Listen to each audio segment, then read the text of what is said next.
All right, next question. Ariana writes, I'm on the board of an organization that recently considered a matter under its conflicts of interest policy. I strongly disagreed with the board's decision, which I feel exacerbates a problematic conflict for the organization.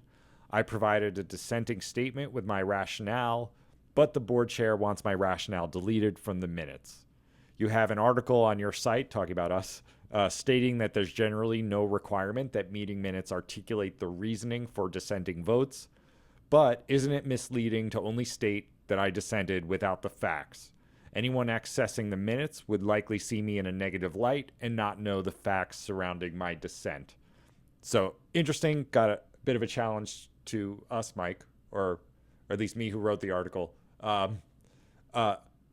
Let me ask you, what are your thoughts, Mike? And I'll just tee up by saying the conclusion we got to, if I recall, this was a Q&A, is that there's not a per se legal requirement to have these kind of statements in the minutes. The minutes have a more narrow role to record the actions of the board. But, there may be negotiation and discussion that can happen about getting the appropriate amount of context in there. But in general, the minutes are not typically the right place to air out these kind of issues. So I'll start with that. But legally, the law surrounding this usually doesn't answer this kind of question. So what do you think about this, Yeah, Mike? my answer is you don't solve this through the minutes.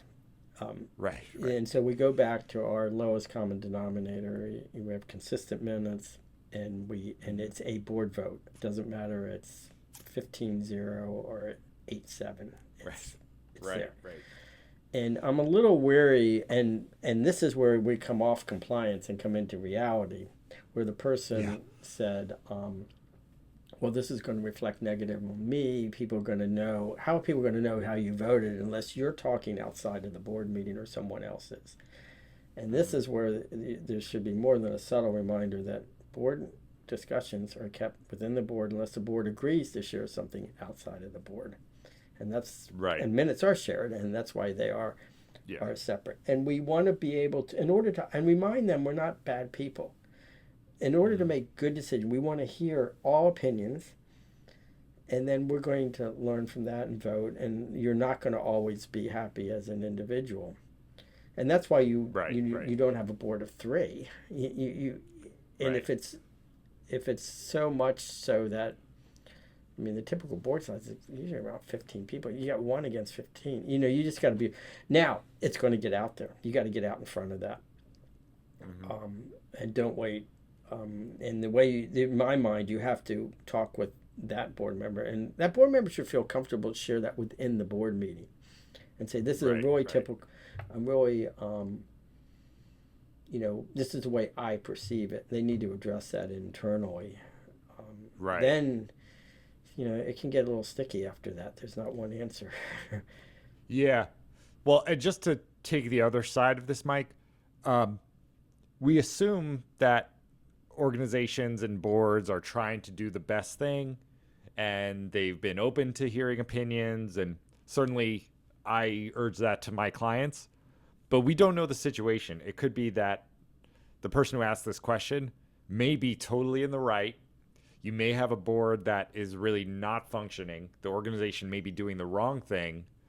Um, so in that scenario, I can sympathize with the feeling here, but there's a reality that at the end of the day, the board is going to, they control the vote over approving the minutes and what goes into them. So without kind of a legal backing, there's only so much power a dissenting board member has. And if you cannot kind of work out an agreeable solution that does not excessively, personalize this dispute, because I think at the end of the day, it's not about portraying this board member in a positive or negative light. It should be just portraying the decision making and the process around that, hopefully in a positive light. But if there's no compromise here and the board member feels really strongly, it happens every so often that maybe this is a board that you need to step off of. That's what I was going to say. And They could resign, yeah, and right, you right. don't do that lightly. And Sure, resigning it the right way can be, a wake-up call for an organization in some reason, but yeah, how many times can we? It's never perfect, right. and that's why whenever it comes to censoring a board member and resigning board member, it's overall how's this put the organization in a better light. I often argue, and I've been in that position where I'm going to stand my ground, but serve my term, and there's other ways, and you don't always get everything, but you're helping to move the organization in a direction you feel. And I've often told this story, and I think we could end on this one, where it was a very large board, and there was one board member who was fighting on a particular budget issue and felt very strongly about it, and there was no black and white on the issue. He just felt strongly about this one budget line. And we talked about it ad nauseum at board meetings, everything. Came down to the board vote, and he was the only dissenting vote. And he whispered to me, he said, "Hey, Mike, I'm not going to dissent, and I'm going to pass." Right. Bruce, we just fought with you for,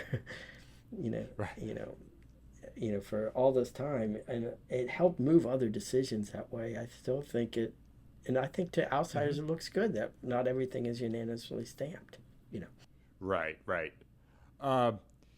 Yeah, and from an individual board member perspective, if this person really is worried about the consequences of this decision, you may not be in a position to control the minutes, and you probably do have some confidentiality obligations, at least as a fiduciary duty matter, to be sensitive with these discussions. But you can at least document your position in the event that maybe this blows up into an attorney general investigation. Who knows where this is going? But this person wrote the statement of their dissent with their rationale. That is in the records. And that is something that person will have that maybe could be relevant in a lawsuit. And there might also be whistleblower avenues here if the organization has a whistleblower policy. If the person wants to push this further, I don't advocate abusing the whistleblower process, but that's a good point. There may be avenues where that's appropriate to report. And let's get a committee to look at this more, because I don't think this was adequately understood. And in theory, that could be something to explore. And you don't want to fight twice. I've seen people who say, "I want this in the minutes," and they put it in, and they're not happy with the way it's listed in the minutes. And all the other board members vote to approve the minutes. So you've gotten punched in the face twice. So you don't really control that. I think there's other ways, like you said, effectively to say, I just want to go on record that I submitted my dissent, and you could say dissents were submitted or something. But yeah. Right. And is the organization building a culture that is open to this kind of discussion, or is it going the other direction and shutting down discussion? And for this, I will link to an article I wrote a while back on governance disputes and what organizations can do to kind of mitigate those, help to stop them from getting out of control. Perfect. Because it sounds like this is possibly the beginning of that.